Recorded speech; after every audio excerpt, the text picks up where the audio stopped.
অনেক দিন থেকে দেয়া কোনো কেস পাইনি। তাই তো রে অভিজিৎ, ইনকাম হচ্ছে না। তাই তো। স্যার স্যার আমার ছাগলটা হারিয়ে গেছে স্যার।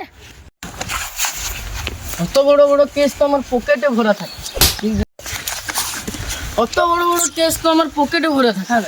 যার কেসে ফাঁসিয়ে দিব যদি আমার কাজটা যদি না করো তো। हमारी केसটা আগে দেখি। ঠিক আছে। শালারা ভয় পেয়ে গেল। हमारी केसটা দেখি হ্যান্ডেল মার।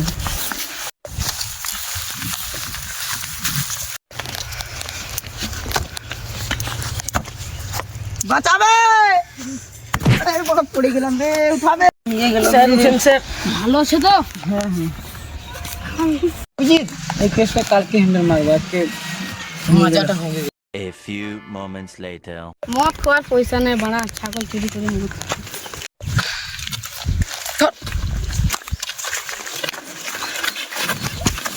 মানে মদ খাবো তো অভিজিৎ বলছে।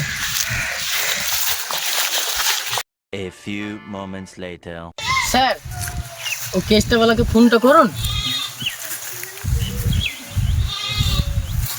হ্যালো, হ্যাঁ স্যার আমি আসছি। এই তো লোকেশনে আসি, চলে আয়। ঠিক আছে। ঠিক আছে। তোমার ছাগলটা কোথায় চুরি হয়েছিল? ওই তো মাঠে। মাঠেই। আমাদের সঙ্গে থাকতে হবে। ঠিক আছে। চল কোথায় ছিল ছাগলটা। চলো। চলে যাও।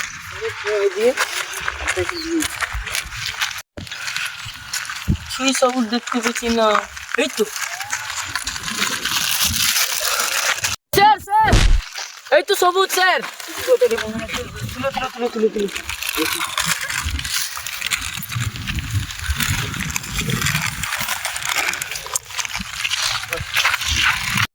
এটা তো মনে হয় ছাগলের, কি মনে হচ্ছে গুড়ে মনে হয়। হ্যাঁ স্যার। এটা রাখো রাখো।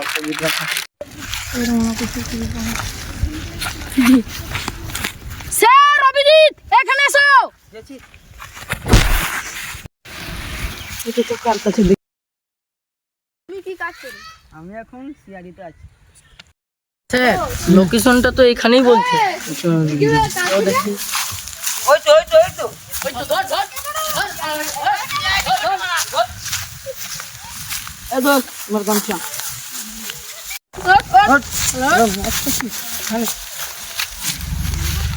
তুমি কি কারণে ছাগল চুরি করেছো? স্যার আমি মদ খাওয়ার জন্য ছাগল চুরি করেছিল স্যার। আমাদের কিচ্ছু করে না, তোমাদেরকে ফাঁসি হবে। ভিডিওটা লাইক সাবস্ক্রাইব বেল আইকন দাবানো নাই।